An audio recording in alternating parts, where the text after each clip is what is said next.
Greetings and welcome back to another episode of Leftover Back. Today, we have another American-Canadian cartoon on our hands, Angela Anaconda. And boy is it a weird one.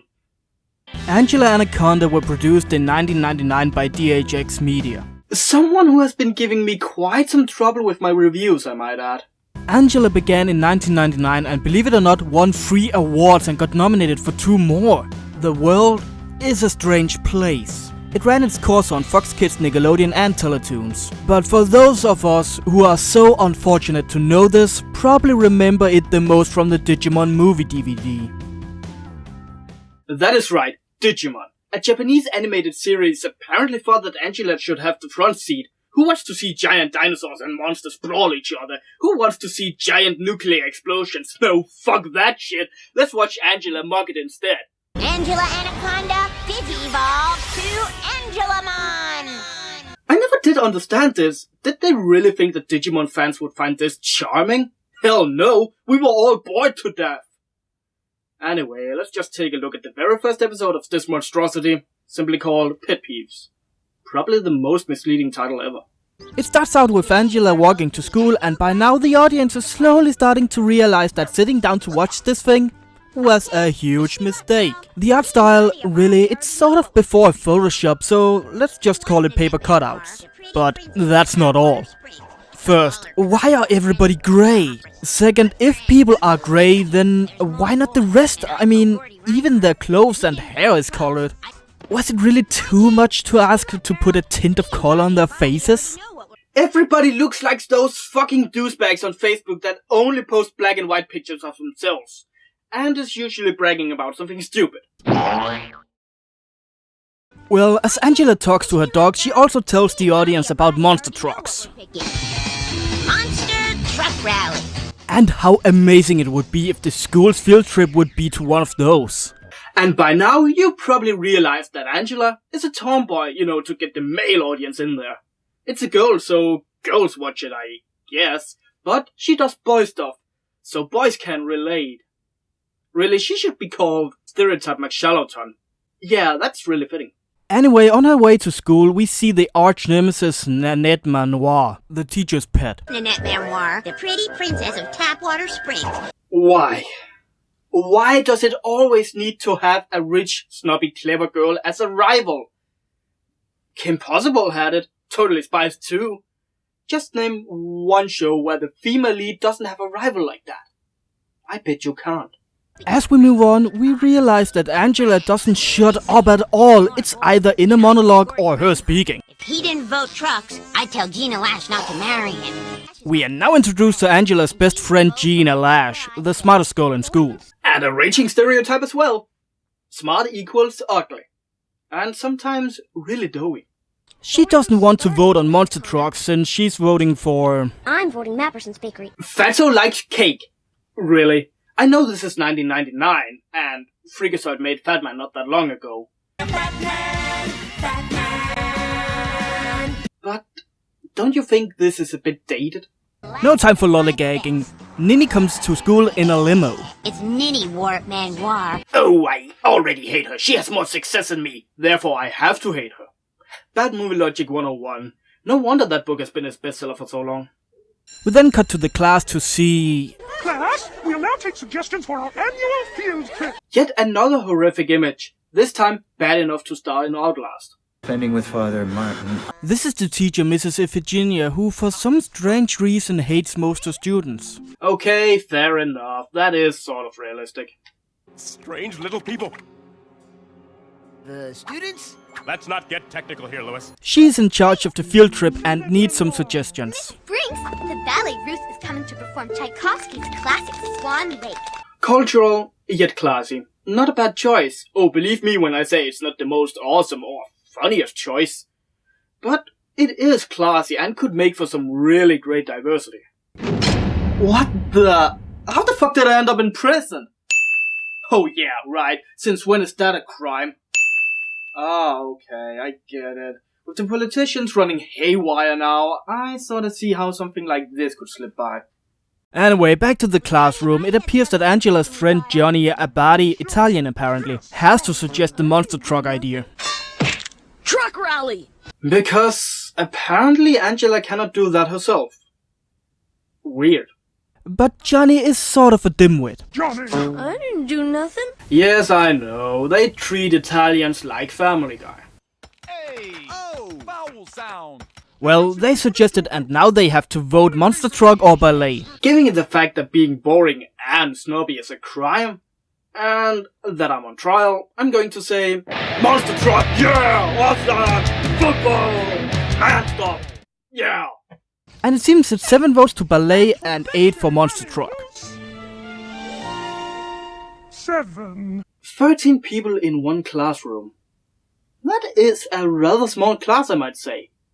Anyway, they are now off to Monster Truck. Well, since you'll be attending the field trip with us, Mrs. Brinks, I certainly think you should have a vote as well. Why should she get a vote? She's the fucking teacher. Oh well, apparently she gets a vote as well. Now it's tied!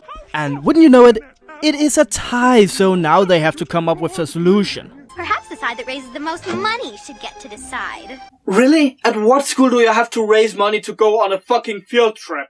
Remember, I'm European. I don't know if you have to in America, but if you have to, I feel sorry for you. And also, isn't this sort of putting democracy out of action and endorsing capitalism? You know, the one with the most money makes the rules. But the teacher agrees and it is now up to Angela to raise money so they can go to the Monster Truck Rally. It's poor mediocre tomboy's girl versus rich classy snobby daddy's girl. Who will raise the most money? If I tell you the answer now, can we stop watching it? I mean, it's fucking obvious. Angela figures out that selling plain white bread would make them money.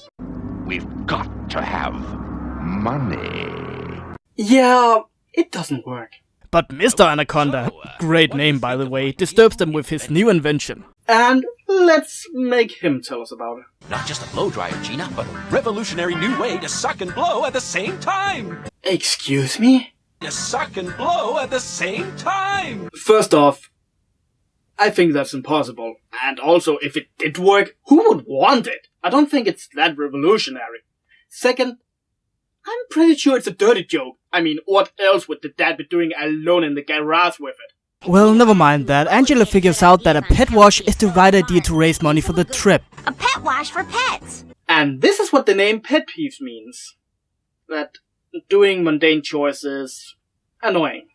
I don't know, stupid name, stupid concept. What more do we need? But as all luck would have it, the snobby rich rival comes in and sells dog biscuits. Selling her fancy dog biscuit. And it so happens that the teacher buys a whole bunch. Figures. Tres interesting, Nanette? Well, this makes Angela so mad that she confuses past and present sentences. Yeah. So then Johnny tries to wash Kitty Takanawa, and we tell Johnny Abadi it is him who has to get it down. And it so happens a fireman, that's what they call him, buys the last dog biscuit. So, who did win the competition? Remember, it's protagonist versus rival. It should be a no-brainer. The rival fucking wins. Yeah, the rich girl makes the most money. Who would have thought? Okay, now Angela is even more pissed and decides to daydream.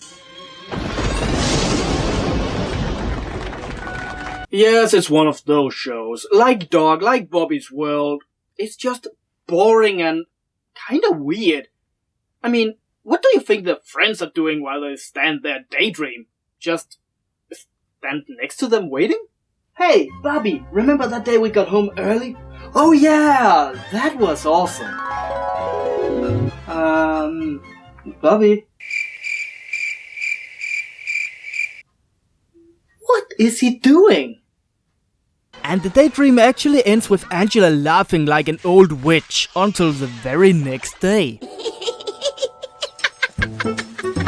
Yeah, I'm dead serious. She keeps laughing until the very next day. I mean, what else was she supposed to get across? She laughs, segue to next day, still laughing. And to be honest, it wasn't really that funny. No, not at all. Well, apparently on the big day, Angela and her two friends has to stay in school and clean up Angela's muddy footprints. Because this school is so poor they don't have a cleaning lady. No, Okay, I do understand why Angela has to clean it up, but why her two friends? Well, it's almost over, so what do we end with? For $11.38 worth of cinnamon swirls. The fat kid wants to buy cake. From the fundraising money. I know they didn't win, but what? They didn't hand over the money anyway? What can we learn from this, kids? If you're raising money for something, and there's a prize for most collected, and you didn't win, then just keep the fucking money. Keep the change, you filthy animal. Do I even need to say that's just wrong? Okay, Angela Anaconda. Why the hell could this win 3 prizes for anything? And even more, get nominated 2 times as well? I don't get it. I thought that 2000 was a decent year for cartoons, but apparently not. I think that Angela, even though it is technically a 90s show, but is more looked at as a 2000. This might be the reason why 90s Kid glorifies the 90s cartoon as much as they do. They had content, texture, flavor, diversity, humor, and watchability. This had none of it. It's boring. No jokes are funny. Angela speaks like 70% of the time. She cannot figure out when to use past and present sentences. It has no animation, it's just paper cutouts they wriggle around a bit. Even worse, kids in the US and probably here in Europe too had to suffer 5 minutes of this before we got to see the Digimon movie. A good way to describe this, a child-friendly version of the South Park. And I'm keeping it that. If you took all the adult content out of South Park, what do you have left? Nothing. And that is exactly what this is. I'm the Angrynator, terminating bad movies for your entertainment.